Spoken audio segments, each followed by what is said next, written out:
Hi, this is Shannon from No Shelf Control. Thanks for joining me on the channel again tonight. If you remember last month, in March, I introduced a new book club that has been created at my local library. And it is a challenge book club. In fact, it is called Expanding Horizons, a reading challenge book club. And each month they come up with a topic. The topic last month was queer YA books. They give a few examples and they challenge you to read something in that genre or meeting that prompt. So last month I did read one of their queer YA books, and I will be back in the next couple of days to give you a review of that book. But since it is early April, I thought we should talk about the book club again and talk about what the April challenge is. So the description of the book club says this: the library's newest book club is for anyone who'd like to expand their reading horizons. Choose a book from among our titles or a similarly themed one of your own and come ready to chat with others. And this month's theme is read a comedy and or a funny book. And they have suggested 5 titles that I'm going to go through with you today. So the first one is Hyperbole and a Half by Ali Brosh. Now, I have seen this cover many, many times, but I've never picked up the book, so I'm very interested in it. The subtitle is Unfortunate Situations, Flawed Coping Mechanisms, Mayhem, and Other Things That Happened, which sounds like a good time. So the cover looks hand-drawn here. We've got a person, I suppose, or some sort of character, and then a little dog. So we'll see what this is about. It was published October 29th, 2013, so it is definitely backlist. It was published by Touchstone Books, and it's 371 pages. Let's see what the synopsis says. It says, "This is a book I wrote. Because I wrote it, I had to figure out what to put on the back cover to explain what it is.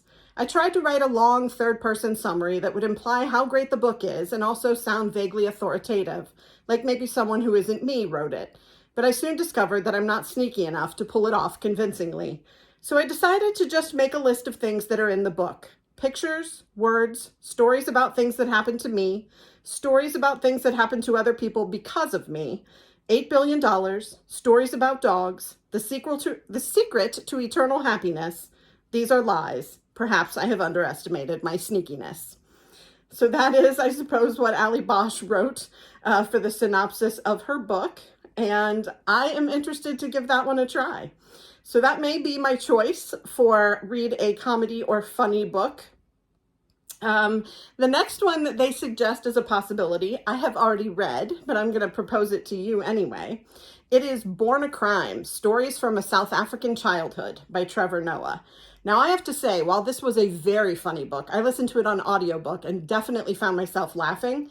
It is also a very heavy book. There is a lot in this book that is emotional and sort of shocking. And you know, we're talking about the fact that he is born or was born biracial in a country where that was illegal at the time that he was born. So it is not all things light. It is definitely serious in a number of places. So if you choose this as your comedy funny book, make sure that you're aware that there's definitely some seriousness involved.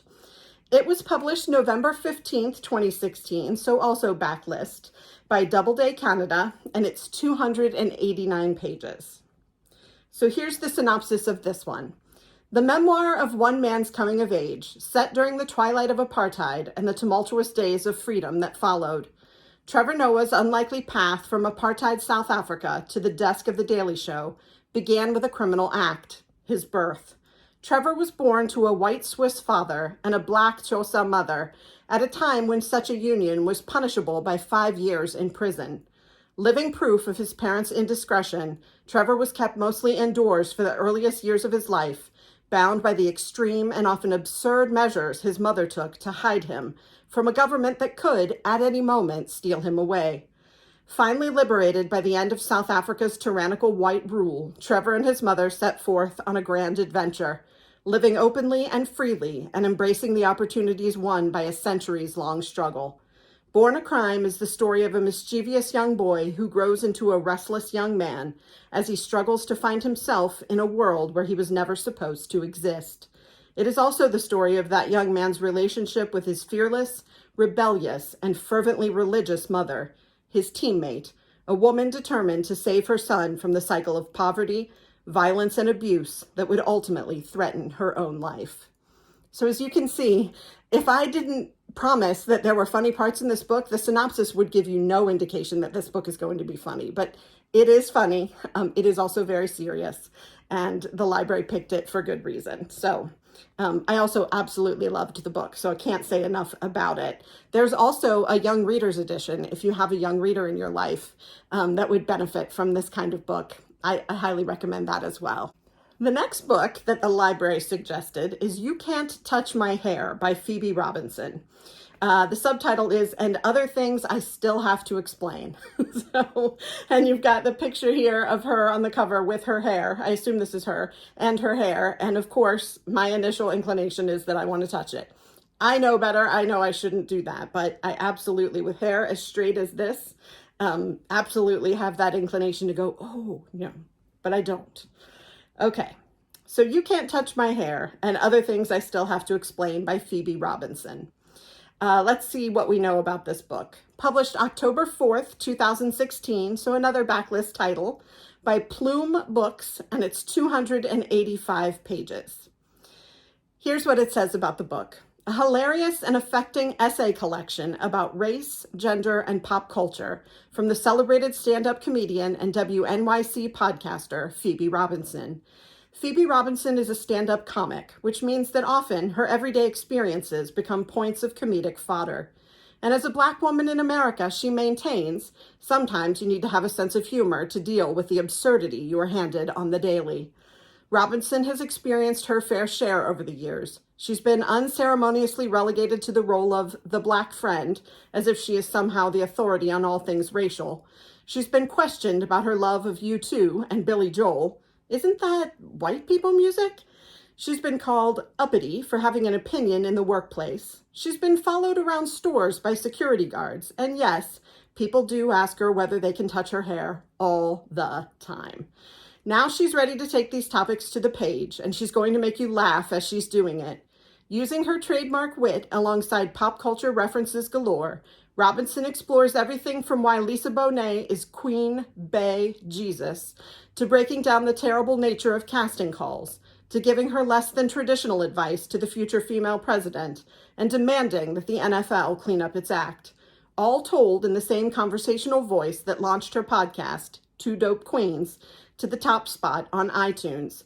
As personal as it is political, You Can't Touch My Hair examines our cultural climate and skewers our biases with humor and heart, announcing Robinson as a writer on the rise. I really want to read that. There's definitely a lot that I need to learn about other cultures, and I think that having this kind of insight first person from someone like Phoebe Robinson in a way that's humorous, approachable, accessible, but a message that I clearly need to hear if I still want to touch her hair, I think that would be a good idea for me. So we will see which one I pick, but that is definitely near the top of the list for me. Let's see. The next one the library suggests is Feel the Bern, a Bernie Sanders mystery. And it says, in Eagle Creek, the maple syrup is to die for. And this is by Andrew Schaefer, the New York Times bestselling author of the Obama-Biden mysteries. I do not know those.